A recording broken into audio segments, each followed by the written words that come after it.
সুপ্রিয় দর্শক মণ্ডলী, আমন্ত্রণ জানাচ্ছি আমাদের নতুন ভিডিওতে। আজকে আমি একজন প্রবাসী রোগীর করুণ কাহিনী আপনাদের সামনে তুলে ধরব।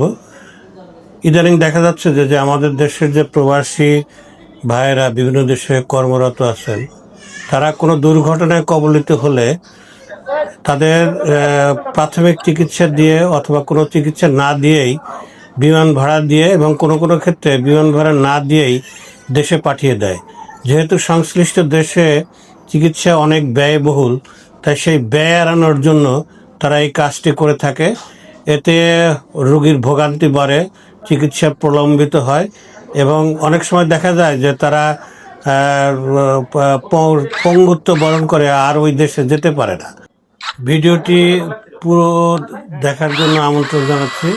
আর যারা আমার চ্যানেলটি সাবস্ক্রাইব করেননি তারা অনুগ্রহপূর্বক চ্যানেলটি সাবস্ক্রাইব করবেন আর ফেসবুকে ফলো বাটনটি চেপে রাখবেন, যাতে ভবিষ্যতে যদি আমি কোনো ভিডিও আপলোড করি সাথে সাথে নোটিফিকেশন আপনারা পান। স্পাইনাল অ্যানেস্থেসিয়া দিচ্ছি। স্পাইনাল অ্যানেস্থেসিয়া দেওয়ার পরে প্রথমে আমরা এই যে এক্সটার্নাল ফিক্সেটর আছে, এই ফিক্সেটরটা খুলে ফেলবো। সৌদি আরবে দেওয়া হয়েছে।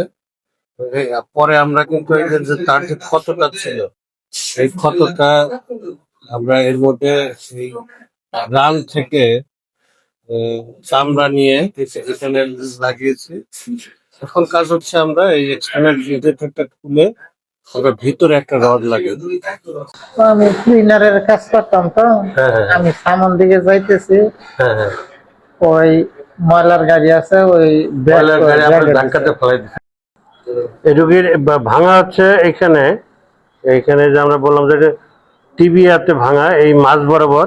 কিন্তু আমরা এই ভাঙার জায়গাটা এখানে কোনো ক্ষত তৈরি করব না করে এই হাঁটুর নিচে এখানে ছিদ্র করে আমরা একটা নেইল লাগাবো। এতে সুবিধা কি, যে ভাঙার জায়গায় যদি রক্ত চলাচল সঠিক থাকে এবং চামড়া যদি অক্ষত থাকে তাহলে ইনফেকশন হয় না আর জোড়া তাড়াতাড়ি লাগে। দিল না, ওই 17 দিন থাকার পরে আমার কোম্পানিতে যা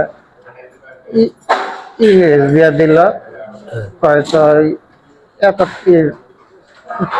আবার যে অপারেশন হবো যে তৈরি করছি, তার পরবর্তীতে অপারেশন করতে তো বহুত টাকা লাগবে, টাকা কোম্পানি বহন করবো না।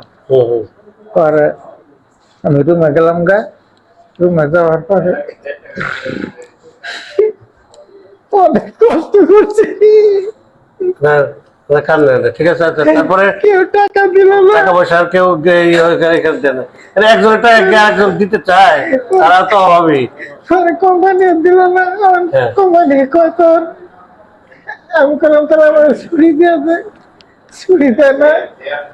পরে লাস্টে কয় তোর 8,00,000 রিয়াল বিল হয়েছে, ও আপনার যে চিকিৎসা ওখানে যে খরচ, এটা আপনার কাছে চাইছে। চলছে।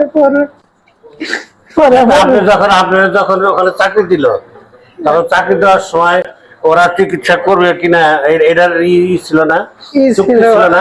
আমি কোম্পানির বাইরে কাজে গেছিলাম।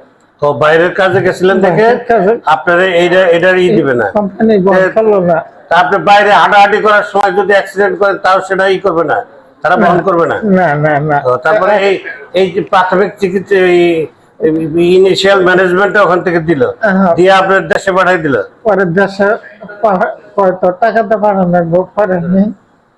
আমার ডিএসআর কইলাম, তাহলে আমার দেশে ভাড়া হয়তো টাকা দিয়ে থেকে জানাইব, কোম্পানি বিল দিব না, নাহলে তোর যাও মেসে যাব না। আমরা হাঁটুর নিচে ছিদ্র করে জিগের সাহায্যে, এটাকে বলে জিগ, এটা হলো নেইল, এটা এখন এটাকে ঢুকানোর চেষ্টা করবো। পরে কই দেখি আমার মেসেজটা দে, আমার আমি জায়গা কয় না, তুই টাকা না দেওয়া পর্যন্ত তোরে দেব না। পরে কয় তোর 2.5 লাখ রিয়াল দিয়ে জানাইব। পরে আমার ডিএস ভালো ছিল, মাসি কয় তুই 2.5 লক্ষ রিয়াল কত টাকা? বহু টাকা।